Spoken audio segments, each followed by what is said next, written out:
네, 저희는 1일 1강 논어강독 세 번째 시간으로 들어왔는데요. 최고의 고전 해설 전문가 박재희 교수님과 함께하고 계십니다. 저는 안현정 큐레이터입니다. 안녕하세요, 교수님. 안녕하세요. 1일 1강 논어강독의 저자 박재희입니다. 저희가 지금까지 학습, 성찰, 관계, 사랑이란 얘기를 속에서 어떻게 하면 이 험한 시대 속에서 나와 타인의 관계를 잘 만들어갈 수 있을까에 대한 이야기를 해왔는데요. 이제 어떻게 세상을 향해 나아갈 것인가?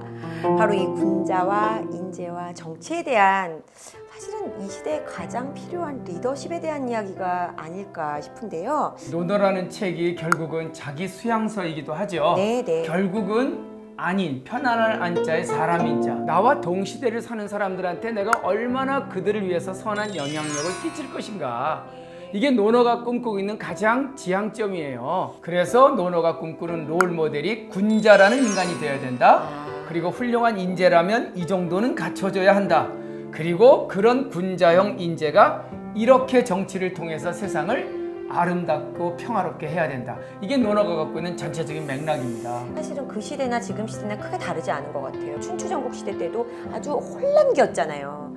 그 혼란기가 원하는 리더십과 오늘날이 원하는 리더십, 분명히 2000년에 가까운 시대차가 있다라고 하면 다를 거라고 생각하는데 비슷한 논조가 있다는 얘기죠. 사피엔스가 한 300만 년 됐으니까 네네. 2000년 정도 지났다고 기본 패턴이 바뀌질 않아요. 이기심, 네. 상대방에 대한 어떤 나쁜 짓 하려는 의도, 탐욕들. 네. 그래서 이 논어가 비록 2500년 전의 시간을 두고 있지만 어쩌면 우리 얘기와 너무나 흡사한 그 유사성을 보이고 있다고 말씀드릴 수 있을 것 같아요. 근데 여기서 이런 얘기가 나와요. 재밌는 말인데 군자 자색장자. 논리와 말솜씨만 좋은 사람이 돼서는 안 된다라고 하는데 선생님께서 이거를 무늬만 군자라는 말로 해석해 주셨거든요. 군자가 제일 싫어하는 게 네. 겉모습은 그럴듯한 군자인데 네. 군자인데 네. 실제로 살아가는 내면의 모습을 보면 전혀 군자가 아닌 사람을 일명 무늬만 군자다. 뭐 겉에는 지식도 많고 좋은 대학도 나오고 네. 학력 스펙 다 좋아요.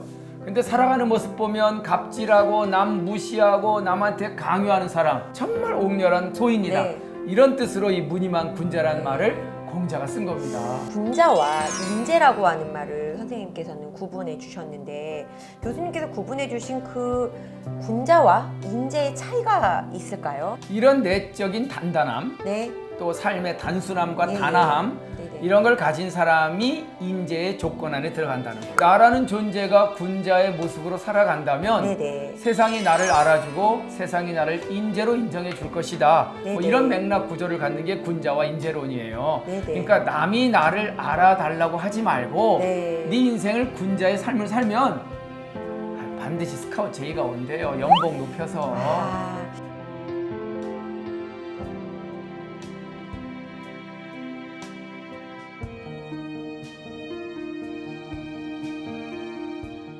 그 인재라고 하는 부분에서 혹시 교수님께서 번역 이렇게 하시면서 제일 인상적이었었던 인물이 있었을까요?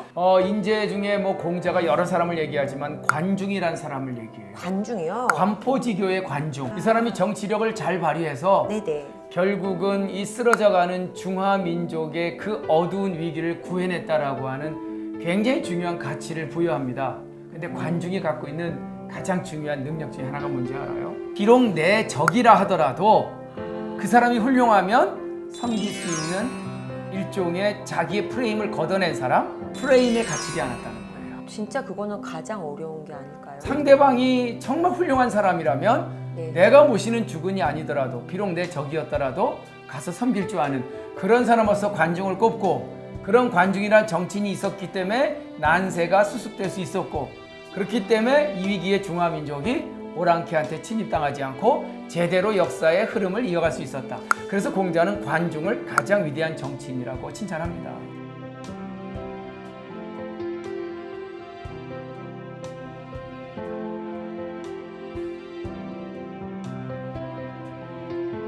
자기 자신을 어떤 방향으로 이제 이끌 것인가가 바로 이 리더십에 대한 부분인데요. 리더는 사실은 단점보다는 장점을 강화시키는 부분이 있는 것 같아요. 근데 이미 그 얘기가 여기 논어에 나오고 있더라고요. 네. 근데 이게 나의 강점이 아니라 상대방의 강점을 끌어내라고 나와요. 리더의 가장 큰 문제점이 하나가 밑에 있는 조직 구성원들의 네네.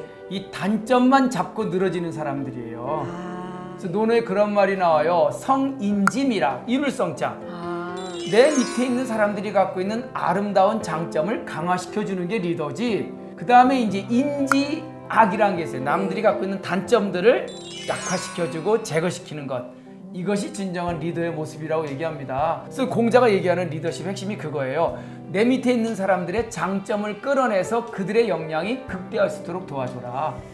그게 성인지미, 이룰성자, 아름다움이죠. 그러니까 조직이라는 게, 시너지라는 게 뭐예요? 각자 자기가 갖고 있는 다양한 재능들이 모아져서 그 조직의 성과가 올라가니까. 오늘날 세상이 바라는 그 지점, 다양성이 추구가 되겠네요. 내 조직에서 이것만이 옳은 거야 라고 했을 때 조직의 역량은 더 이상 커지지 않는다 라고 하는 게, 군자는 화이부동이요 소인은 동이불안이라. 군자는 다양함을 통합시켜 오케스트라의 화음을 만들어낸 자이고, 소인은 한 가지 소리로 다 통합시키는 사람이라는 거예요. 군자라는 게 리더예요. 군자라는 건 원래는 임금의 아들이란 뜻이었거든요. 근데 이제 공자가 이걸 리모델링 하면서 네. 리더로서 자기 성숙화를 이룬 사람을 군자라고 다시 이제 요즘 말로 개념을 바꿔버려요. 그리고 논어에서 군자를 107번 화두를 던집니다. 근데 그 군자를 한마디로 얘기하면 그 시대가 꿈꿨던 공자의 리더의 롤 모델이었던 것 같아요.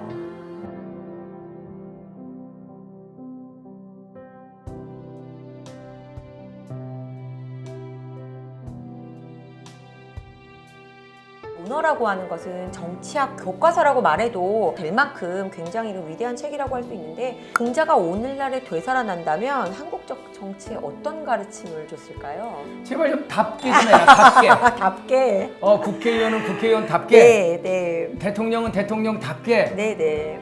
공자의 정명론이라 할 때 바를 정자, 이름 명자. 제발 네, 네, 이름값 좀 하란 얘기거든요. 네. 자기 이름이 어떤 이름인지를 돌아보면 그 사람이 해야 할 정확한 일이 나오는데, 국회의원이 국회의원답지 않고 이랬을 때 세상은 난세에 빠진다. 네. 사장은 사장답게, 부모는 부모답게, 자식은 자식답게, 교수는 교수답게, 학생은 네. 학생답게 답지 않으니까 세상에 문제가 생긴다는 거예요. 제가 마지막으로 질문 드릴게, 이 정치인의 자세라고 하는 부분인 네. 것 같아요. 가장이 정치를 묻자 공자가 게으르지 말고 국정에 최선을 다해라 라고 이야기했다고 하는데, 이 열정이란 말을 굉장히 강조하시더라고요. 네, 없을 묻자 게으를 권자, 네, 무권이라고 하는데, 무권, 예. 네, 정치를 한다고 맘먹었으면 네. 놓으려고 생각하면 하지 말래요. 그래서 공자는 제발 발로 뛰는 정치해라.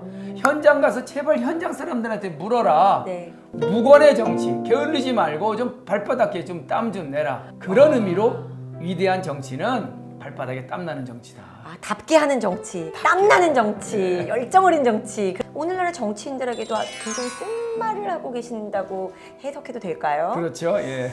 예, 저희 지금까지 또 이 정치에 대한 이야기까지 또 살펴봤는데요. 저희 이제 마지막 파트를 향해 가고 있습니다. 저희 이제 잠시 정리하고 올 텐데요. 1일 2강 논어 강도.